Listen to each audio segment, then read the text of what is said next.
Steam inhalation આપતી વખતે કેટલી ડિગ્રી ફેરનહીટ ટેમ્પરેચર રાખવામાં આવે છે?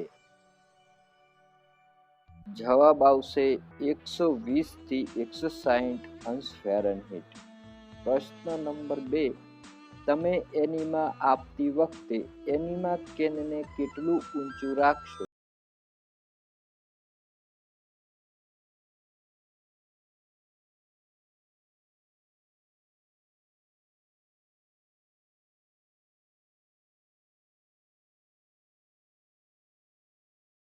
કેથેટર પ્રોસિજર એ સાયફન સિદ્ધાંત પર કાર્ય કરે છે. પ્રશ્ન નંબર 4, ટેમ્પરેચર ઓફ લિપિડ સ્પંજિંગ ખાલી જગ્યા હોય છે. તો લિપિડ સ્પંજિંગમાં ટેમ્પરેચર 85 થી 100 ફેરનહીટ જેટલું હોય છે. પ્રશ્ન નંબર 5, વૂલન બ્લેન્કેટ એ ગરમીનું શું છે? વૂલન બ્લેન્કેટ એ ગરમીનું પુઅર કંડક્ટર છે. પ્રશ્ન નંબર 6, સ્પિરિટ લેમ્પ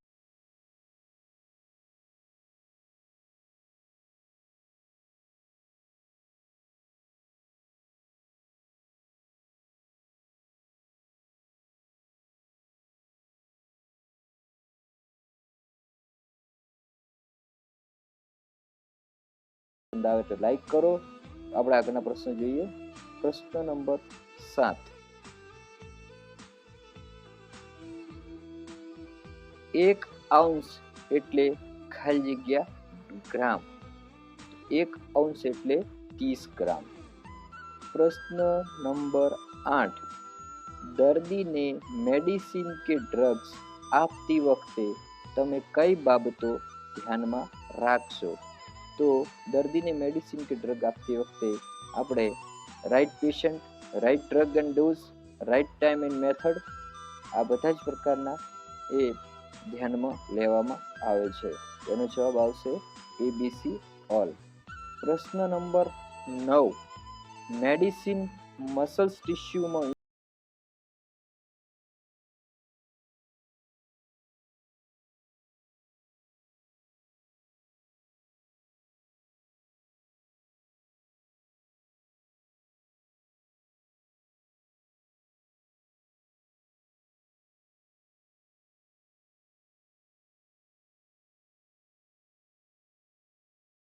કરે છે.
એન્ટિસેપ્ટિક સોલ્યુશનનો ઉપયોગ થાય છે.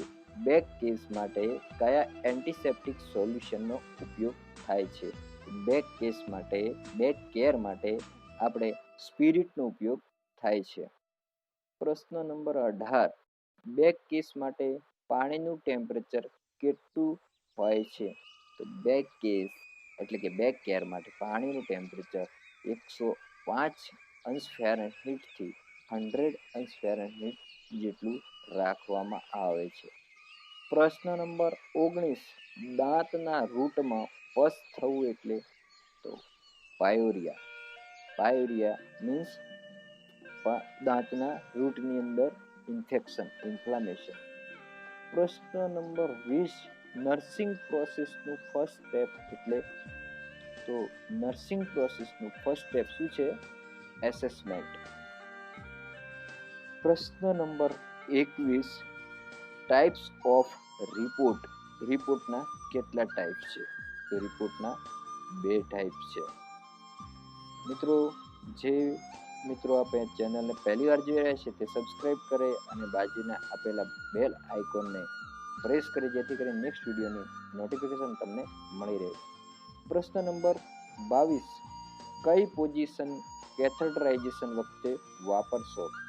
તો કેથેટર નાખતી વખતે કેથેટરાઇઝેશન વખતે ડોર્સલ રિકમ્બન્ટ પોઝિશન આપવામાં આવે છે.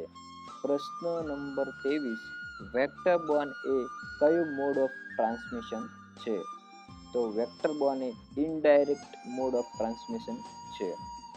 પ્રશ્ન નંબર 24 કોઈ પણ ટ્રાઇબલ એરિયામાં કેટલી વસ્તીએ એક સબ સેન્ટર હોવો જરૂરી છે? કોઈ પણ ટ્રાઇબલ એરિયામાં કેટલી વસ્તી એક સબ સેન્ટર હોય છે?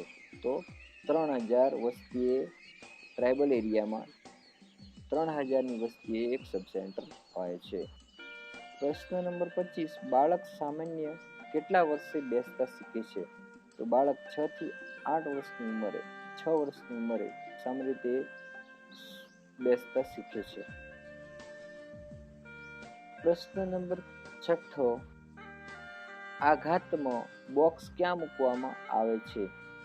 તો આઘાતની અંદર બોક્સ પગની નીચે મૂકવામાં આવે છે. પ્રશ્ન નંબર 27 કોલ્ડ સ્પંજ માટે ઉષ્ણ તાપમાન કેટલું રાખવામાં આવે છે? કોલ્ડ સ્પંજ માટે ઉષ્ણ તાપમાન 100 રાખવામાં આવે છે. પ્રશ્ન નંબર 28 ઓક્સિજન સિલિન્ડરનો રંગ કેવો હોય છે? તો ઓક્સિજન સિલિન્ડરનો કલર વ્હાઇટ એન્ડ બ્લેક હોય છે. હેડનો કલર વ્હાઇટ અને એની બોડીનો કલર બ્લેક હોય છે. પ્રશ્ન નંબર 29 રેસ્પિરેશન પલ્સનો રેશિયો કેટલો હોય છે? તો 4 પલ્સે 1 રેસ્પિરેશન મતલબ 1:4. પ્રશ્ન નંબર 30 પુખ્ત વ્યક્તિનું નોર્મલ સિસ્ટોલિક બ્લડ પ્રેશર કેટલું હોય છે? તો પુખ્ત વ્યક્તિનું નોર્મલ સિસ્ટોલિક પ્રેશર 120 હોય છે. પ્રશ્ન નંબર 31 એનિમાના મુખ્ય પ્રકાર કેટલા છે?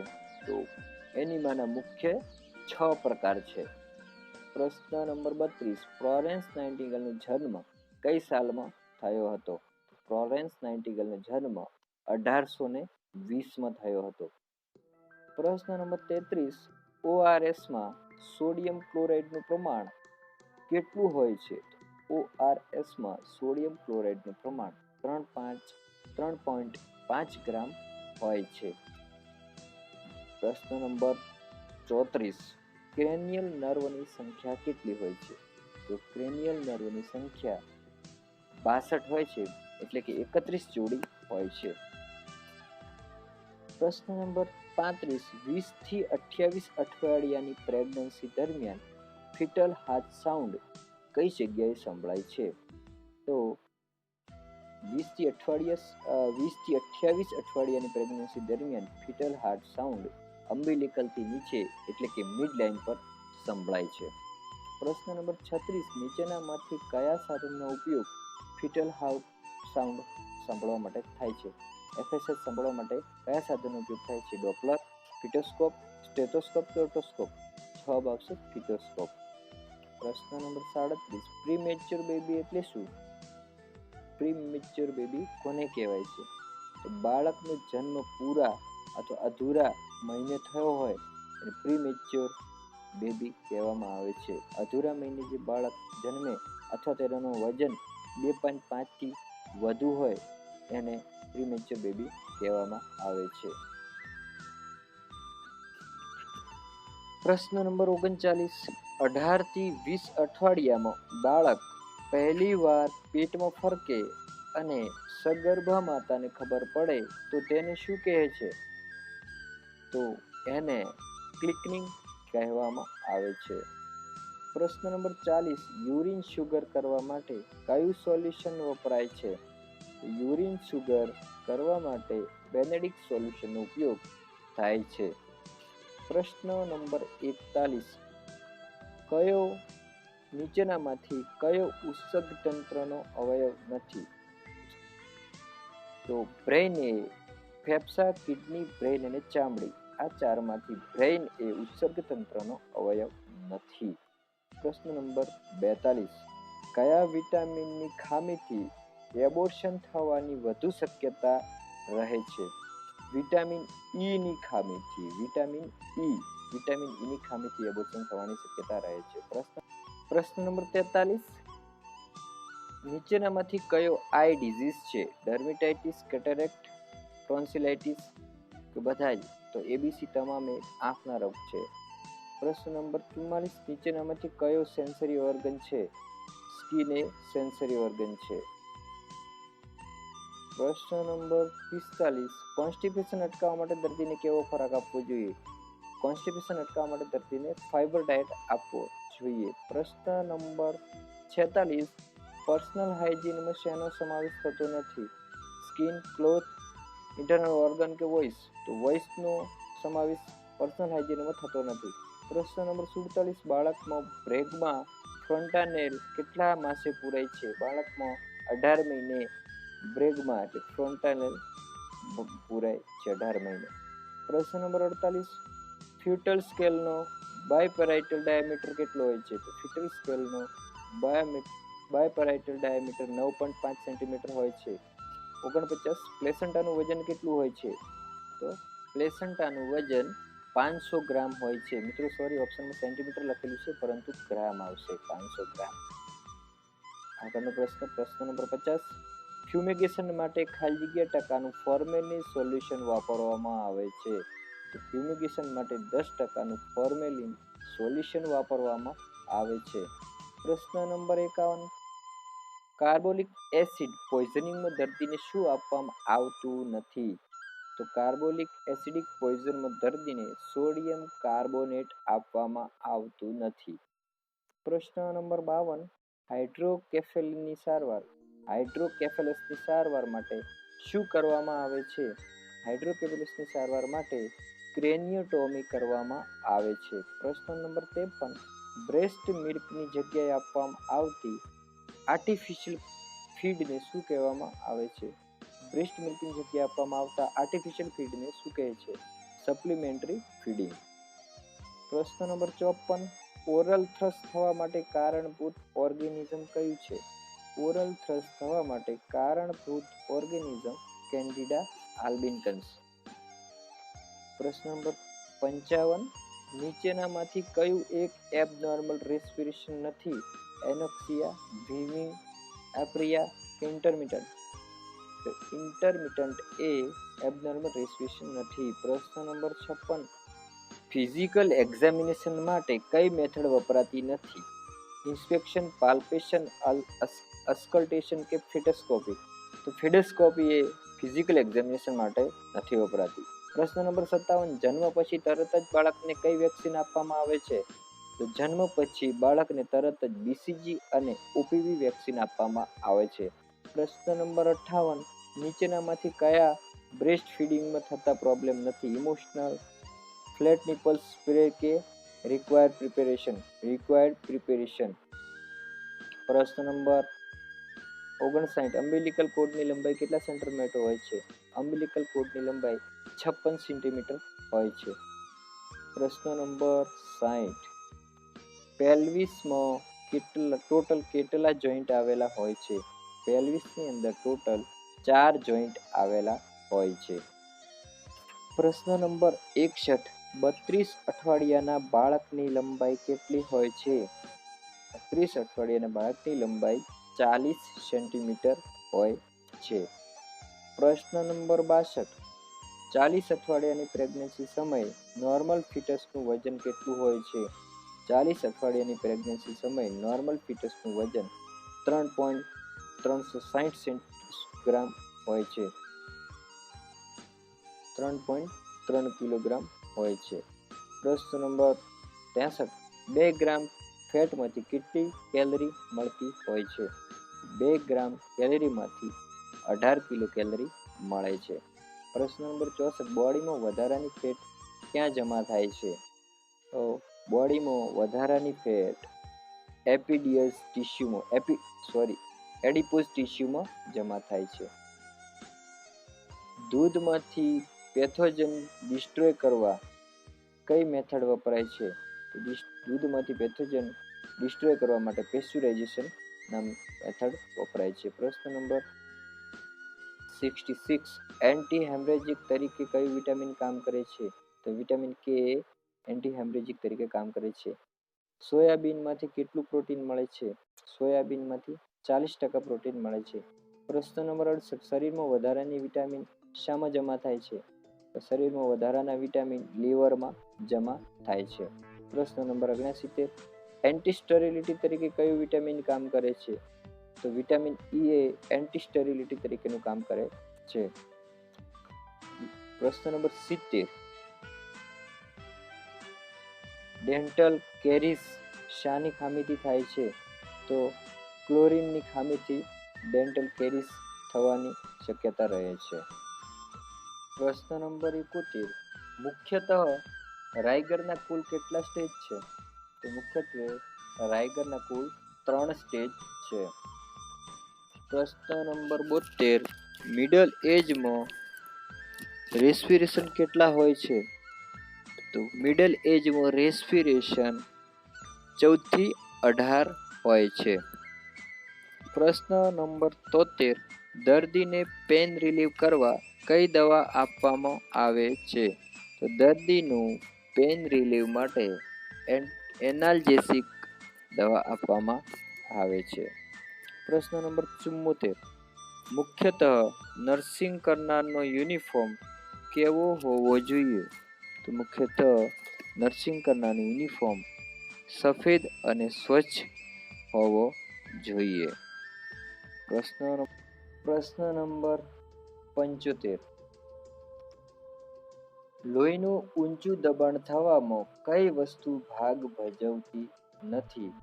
ખોરાકમાં મીઠાનું પ્રમાણ વધુ હોય ત્યારે, કુટુંબમાં ઊંચા લોહીના દબાણવાળા સભ્યો, કે પછી ડાયાબિટીસ વાળી વ્યક્તિઓ, કે ઓછું વજન ધરાવવું? તો ઓછું વજન ધરાવતી વ્યક્તિમાં સામાન્ય રીતે ઊંચું દબાણ ઓછું જોવા મળે છે. પ્રશ્ન નંબર 76 નીચેનામાંથી કઈ વસ્તુનો માઉથ ક્લીનિંગ માટે મેડિસિનમાં ઉપયોગ થતો નથી? સોડા બાઇકાર્બ, સેવલોન, પીપી લોશન કે ગ્લિસરીન? તો સેવલોનનો ઉપયોગ માઉથ ક્લીનિંગ માટે ઉપયોગ થતો નથી. પ્રશ્ન નંબર 77 મોં દ્વારા કઈ મેડિસિન ન આપી શકાય? તો સિરપ, સપોઝિટરી ટેબ્લેટ કે કેપ્સ્યુલ? તો સપોઝિટરી એ મોં વાટે આપી શકાતી નથી. એ હંમેશા રેક્ટમ વાટે આપવામાં આવે છે. પ્રશ્ન નંબર 78 જ્યારે પેશન્ટને થોડો સમય માટે પ્રવાહી ખોરાક રેક્ટમ દ્વારા પૂરો પાડવામાં આવે ત્યારે તેને કયો એનિમા કહેવામાં આવે છે? તો જ્યારે પેશન્ટને રેક્ટમ દ્વારા ખોરાક આપવામાં આવે અને ન્યુટ્રિયન્ટ એનિમા કહેવામાં આવે છે. પ્રશ્ન નંબર 79 જ્યારે સર્પદંશ થયો હોય ત્યારે ડંખવાળા ભાગ ઉપર કયો રસાયણ ભભરાવવું જોઈએ? તો સર્પદંશવાળા ડંખવાળા ભાગ પર પોટેશિયમ પરમેંગનેટ ભભરાવવામાં આવે છે. પ્રશ્ન નંબર 80 કયા સ્નાયુ અનિચ્છાવર્તી સ્નાયુ છે? હાથ, પગ, આંતરડા કે આંગળીઓ? તો આંતરડા એ અનિચ્છાવર્તી સ્નાયુ છે અને આપણી ઈચ્છાથી આપણે કશું કરી શકતા નથી. બાકી આપણે એના પર કંટ્રોલ કરી શકીએ છીએ. પ્રશ્ન નંબર 81 શરીરના વજનનો કેટલો ભાગ લોહીનો બનેલો છે? તો શરીરનો 12મો ભાગ એ લોહીનો બનેલો છે. પ્રશ્ન નંબર 82 શ્વેત કણોની ઉત્પત્તિ શરીરના કયા ભાગમાં થતી નથી? તો શ્વેત કણોની ઉત્પત્તિ શરીરના લીવરમાં થતી નથી. ડબ્લ્યુબીસીની ઉત્પત્તિ લીવરમાં થતી નથી. પ્રશ્ન નંબર 83 રક્તસ્રાવ અને રક્ત ગંઠાવવાની ક્રિયાઓ વચ્ચેનો કેટલો સમયગાળો હોવો જોઈએ? તો રક્તસ્રાવ અને રક્ત ગંઠાવવાની ક્રિયા વચ્ચેનો સમયગાળો 4 થી 9 મિનિટ જેટલો હોવો જોઈએ. પ્રશ્ન નંબર 84 રેફ્રિજરેટરમાં મૂકવામાં આવતી વિવિધ રસીઓનું ઉષ્ણ તાપમાન કેટલું હોવું જોઈએ? તો રેફ્રિજરેટરમાં ફ્રીજમાં મૂકવામાં આવતી રસીનું ઉષ્ણ તાપમાન +2°C +8°C જેટલું હોવું જોઈએ. રેફ્રિજરેટરની ફ્રીઝર વિભાગમાં થીજવવા માટે કેટલા આઈસ પેક મૂકવા જરૂરી છે? તો રેફ્રિજરેટરની ફ્રીઝર વિભાગમાં 6 થી વધુ આઈસ પેક મૂકવા જરૂરી છે. આગળનો પ્રશ્ન નંબર 86. બે દ્રાવણ ભેળવવા માટે કેટલા ગેસની અને કેવી સોય વાપરવી જોઈએ? તો બે દ્રાવણ ભેળવવા માટે આપણે 18 નંબરની જંતુમુક્ત નીડલનો ઉપયોગ કરવો જોઈએ. પ્રશ્ન નંબર 87. એક નર્સ તરીકે જો તમે કોઈ ગામની મુલાકાત લો અને ત્યાંના સામાન્ય પ્રજાજનોને રોગો અંગેની માહિતી આપવા માટે તે ગામ લોકોની પરિભાષા શીખવા માટે તમે કોનો પસંદ કરશો? તો એક નર્સ તરીકે તમે ગામની મુલાકાત લેતી વખતે જો ગામના લોકોને સમજાવવા માટે તમે આંગણવાડી કાર્યકરની મદદ લઈશું. પ્રશ્ન નંબર 88. હવે દરેક માતાને માતૃબાળ રસીકરણ કાર્ડ આપવામાં આવે છે. તેમાં કેટલા વર્ષનું બાળક થાય ત્યાં સુધી વિટામિન એ ના કેટલા ડોઝ પૂરા કરવાના હોય છે? તો 2 વર્ષનું બાળક થાય ત્યાં સુધી ટોટલ 2 ડોઝ પૂરા કરવાના હોય છે વિટામિન એ ના. પ્રશ્ન નંબર 89. મિત્રો સ્લોલી રાખ્યું છે જેથી કરીને તમે આ પ્રશ્નો વાંચી શકો અને ઓપ્શન પણ વાંચી શકો. પ્રશ્ન નંબર 89. દરેક બાળક કેટલા વર્ષનું થાય ત્યાં સુધીમાં બધી જ રસીઓ અને વિટામિન એ ના ડોઝ પૂરા આપવાના હોય છે? તો દરેક બાળક 3 વર્ષનું થાય ત્યાં સુધી વિટામિન એ ના ડોઝ પૂરેપૂરા આપવા અને બધી જ રસીઓ આપવી જરૂરી છે. આગળનો પ્રશ્ન નંબર 90. સામાન્ય રીતે બાળકોની નબળાઈ મુખ્યત્વે શાને આભારી છે? તો સામાન્ય રીતે બાળકોની નબળાઈ મુખ્યત્વે કુપોષણ અને અપૂરતું પોષણના લીધે પૂરતું અથવા તો અપૂરતા પોષણના લીધે બાળકોની અંદર નબળાઈ આવે છે. પ્રશ્ન નંબર 91.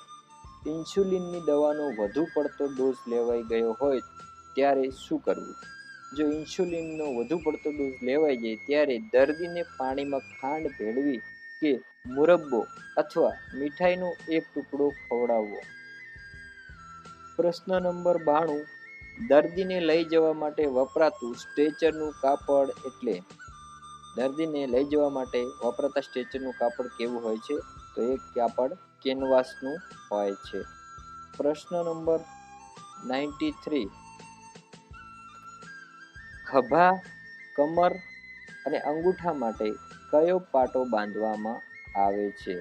ખભા, કમર અને અંગૂઠા માટે કયો પાટો બાંધવામાં આવે છે? તો જવાબ છે ડી. અંગ્રેજી 8 આકારનો પાટો ખભા, કમર અને અંગૂઠા માટે બાંધવામાં આવે છે. પ્રશ્ન નંબર 94. તંદુરસ્ત માનવીના શરીરનું તાપમાન કેટલું હોય છે? તો નોર્મલ ટેમ્પરેચર શરીરનું કેટલું હોય છે? 98.4°F હોય છે. પ્રશ્ન નંબર 95. જો કોઈ વ્યક્તિને 106°F તાવ થઈ જાય તો તેની હાલત કેવી થાય છે? જો કોઈ વ્યક્તિનું 106°F ફીવર આવે તો તે વ્યક્તિ બેભાન થઈ જાય છે. મિત્રો વિડીયો જોવા માટે ખૂબ ખૂબ આભાર. આજના વિડીયોની અંદર બસ આટલું જ. ફરીથી મળીશું નવા વિડીયોની અંદર. જો તમે કોઈ સલાહ સૂચન આપવા માંગતા હોય તો કોમેન્ટ કરો. જે લોકો આ ચેનલને પહેલીવાર જોઈ રહ્યા છે, વિડીયો પહેલીવાર જોઈ રહ્યા છે, મારી ચેનલ પર પહેલીવાર આવ્યા છે, એ લોકો આ ચેનલને સબસ્ક્રાઇબ કરો અને બાજુમાં આપેલા બેલ આઇકોનને પ્રેસ કરો જેથી કરીને નેક્સ્ટ વિડીયોની નોટિફિકેશન તમને મળી રહે. ચલો નવા વિડીયોમાં ફરીથી મળીશું. Good bye.